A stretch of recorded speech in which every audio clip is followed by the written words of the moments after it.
E a gente vai ver agora alguns resultados que vão mostrar para a gente que as gramáticas lineares, que são essas que a gente mostrou, esses 4 tipos, eles denotam, né, geram exatamente as linguagens regulares. Por isso que às vezes a gente vai chamar essas gramáticas de regulares. Nesse primeiro resultado, a gente vai ver um método, né, um procedimento para converter uma gramática linear unitária direita em um autômato finito com movimentos vazios. E aí a gente vai ver que se existe esse autômato finito, então a linguagem é regular. Na verdade, a gente já viu esse resultado, né? Que se existe o autômato, a linguagem é regular. Com isso, a gente vai mostrar que a gramática linear unitária direita sempre gera uma linguagem que pode ser reconhecida por um autômato. Então, essa linguagem é uma linguagem regular.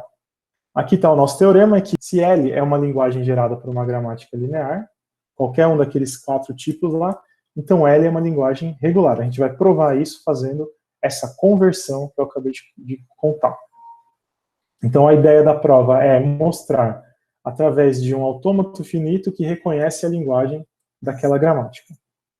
A gente vai construir um autômato não determinístico, N, com movimentos vazios, tal que a linguagem reconhecida por N vai ser o mesmo que a linguagem gerada pela gramática linear unitária direita. Aqui eu coloquei uma lembrança de que é nessa gramática linear unitária direita, só para a gente ver que é aquela gramática onde você tem produções do tipo A, gera um símbolo terminal e seguido de um símbolo não terminal. Então, está à direita na produção, ou somente um símbolo terminal.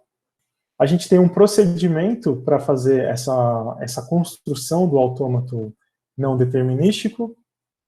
Então, dado uma gramática G, aqui a gente vai usar essa gramática aqui, e a gente está assumindo que ela é linear unitária direita. Por que a gente está assumindo isso? Porque na hora de fazer as transições no autômato, a gente vai assumir que as regras da gramática são exatamente aquelas regras obedecem o formato da gramática linear unitária direita. Tudo bem, então vamos voltar aqui aos autômatos. Quando a gente tem um autômato, ele é definido por uma quíntupla. O primeiro valor aqui é o conjunto de estados Q. Quem que vai ser o conjunto de estados? A gente vai usar os símbolos não terminais, então as variáveis da gramática, então a gente tinha lá S, A, B, tudo maiúsculo, né? Esses símbolos eles vão se tornar os estados do nosso autômato. União com um estado novo criado. Então eu vou criar um estado F, vou chamar de QF, e a gente já vai ver que ele é o estado de aceitação. Tá? Então eu vou ter um estado para cada variável da gramática, mais um estado QF, que vai ser o meu único estado de aceitação. E o símbolo inicial da gramática, ele vai se tornar o estado inicial, aqui, ó, Q0, do meu autômato. Lembrando que no autômato a gente também tem sempre um estado inicial. Se na gramática a gente começa em S, a gente vai começar também nesse S, que vai ser o nosso Q0 no autômato. Muito bem, então, basicamente o que a gente acabou de dizer é que se a gente tem a gramática lá com o conjunto V igual a S, A, B, então a gente vai ter um autômato também com os estados S, A, B e um estado novo que é F. Esse estado novo vai ser o único estado de aceitação e o estado inicial do autômato vai ser o S, que é o símbolo inicial das produções. Agora o que a gente precisa saber é como que a gente faz, né, as ligações aqui entre os estados para o nosso autômato. Isso quem nos dá é a tabela de transições. Então a gente vai definir as transições do nosso autômato seguindo essas regrinhas aqui do nosso procedimento. O que essas regrinhas falam?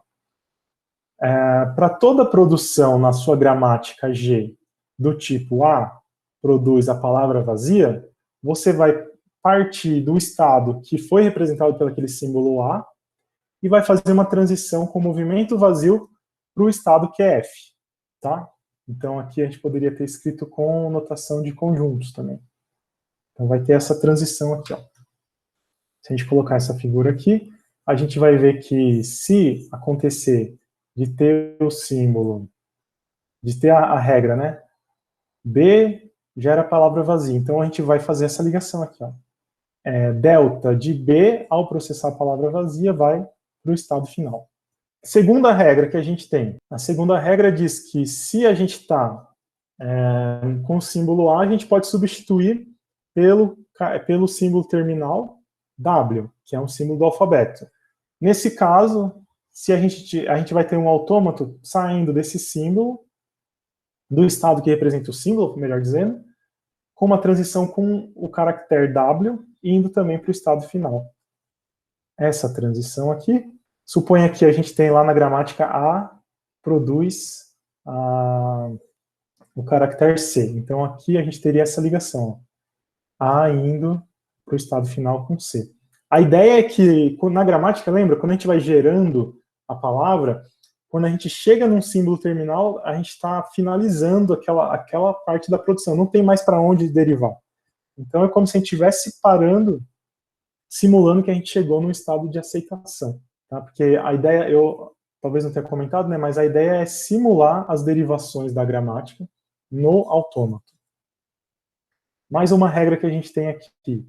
A gente tem que, se a gente está com o símbolo A produzindo o símbolo B, que é uma das possibilidades, lembra que o W podia ser a palavra vazia, então tem outra possibilidade, essa aqui, A produzir B. A gente só troca as variáveis na hora que a gente está produzindo uma palavra. Então, o estado que representa A vai para B com um movimento vazio. E dá para entender, né? Por que é com movimento vazio? Porque a gente não consumiu nenhum símbolo na hora que a gente estava fazendo a geração. A gente não produziu nenhum símbolo na geração da gramática. Então, para a gente sair de A para ir para o estado B, a gente também não precisa consumir nenhum símbolo da entrada. Então, aqui seria a transição vazia. E, por último, no nosso procedimento, a gente tem o caso em que, quando você tem uma variável A produzindo WB, B também é uma variável da gramática, e W é um símbolo do alfabeto, é o mesmo que a gente sair do estado que representa a variável A, ao consumir W, a gente vai para o estado B. Então, se no nosso exemplo tivesse S produzindo A, ou seja, a gente ia encaixar que S é esse estado. Ao processar o A, ele vai para o estado B, que é o que a gente tem nessa regra aqui. Então, a gente teria essa ligação na tabela de transição. Certo? Vamos ver aqui um exemplo que vai ficar melhor para a gente entender. Aqui eu peguei a gramática 3, que era a gramática que a gente tinha feito com as restrições de uma gramática linear unitária à direita. Então, para fazer esse procedimento, a gramática tem que estar nesse formato, senão não funciona. Se a gramática está nesse formato, eu consigo verificar aqui, ó, todos os símbolos nas produções estão à direita. Tá? E tem também a produção da palavra vazia, que é permitida. Então, essa aqui é uma gramática linear à direita. A gente viu que a linguagem gerada pela gramática era essa linguagem que foi descrita pela expressão regular, A, BA, asterisco. A gente sabe também que é possível converter uma expressão regular em um autômato com transições vazias, mas aqui a gente quer fazer um procedimento diferente, né? A gente quer sair da gramática 3 e produzir o autômato que eu chamei aqui de N3. Aqui do lado eu deixei uma cola para a gente do procedimento que você deve aplicar. Então, primeira coisa que a gente tem que ver, quem são os estados desse autômato N3? Bom, os estados são os símbolos da gramática, os símbolos não terminais, então as variáveis. Aqui eu já tenho aqui o S, vai ser um estado, a gente também tem o A, como sendo outro estado, e a gente tem o B, como sendo mais um estado, tá? 1, 2, 3.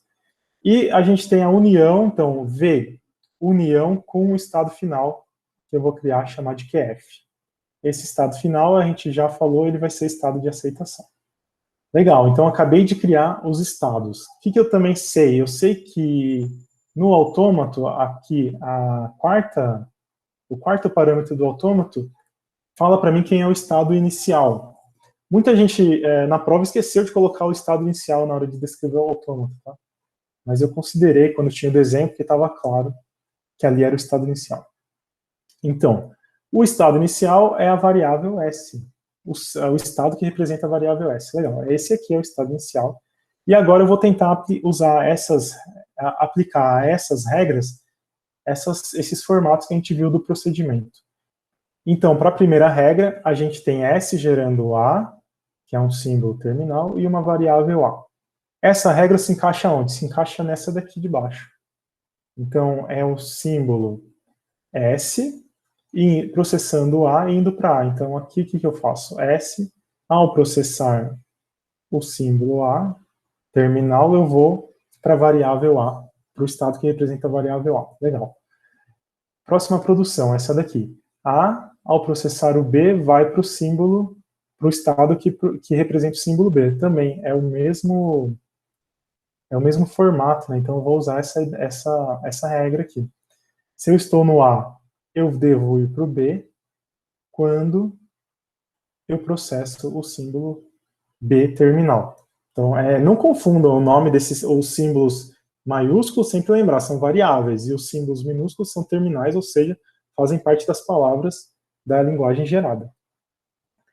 Eu vou pular essa daqui e a gente já volta para ela. Eu vou continuar com essa outra produção aqui, que também tem o mesmo formato, ó. Variável gerando símbolo e variável. Linear à direita, né? E unitário porque só tem um símbolo terminal. Então, nesse caso aqui, é a mesma situação em que a gente está no estado que representa B, processando A, indo para o estado que representa A. Então, vem para cá, e aqui a transição é o A. E por último, finalmente, a gente chega aqui na transição vazia, que é esse aqui. Eu vou reescrever para a gente, para não confundir, que é A gera epsilon, tá? É o mesmo que está escrito aqui com essa barra. Se A gera epsilon, a gente chega nesse formato aqui, ó. E no caso, por sorte, é o mesmo A. Então, significa que a gente deve sair do estado que representa o símbolo A, com o movimento vazio, e ir para o estado de aceitação. Beleza? Então, quando a gente olha esse resultado aqui, a gente consegue agora testar o autômato com a expressão regular, né? Então, veja, eu posso, a partir do estado inicial, venho para cá com um A, obrigatoriamente eu tenho que ter um A. Se eu não quiser ter nenhum BA, eu uso essa transição vazia e vou para o estado de aceitação. Ou eu posso ficar fazendo BA, BA. Quantas vezes eu quiser, sempre que tiver um B, tem que ser completado com um A. E aí, finalmente, quando terminar todas essas verificações, eu faço a transição para o estado final, estado de aceitação.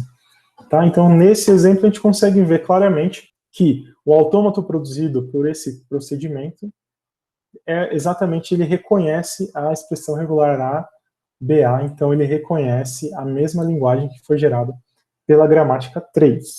E fica como exercício mostrar a prova de corretude desse procedimento. Tá? A gente não vai fazer essa prova, mas para quem tiver interesse, pode olhar lá no livro do Menezes, que está na nossa bibliografia.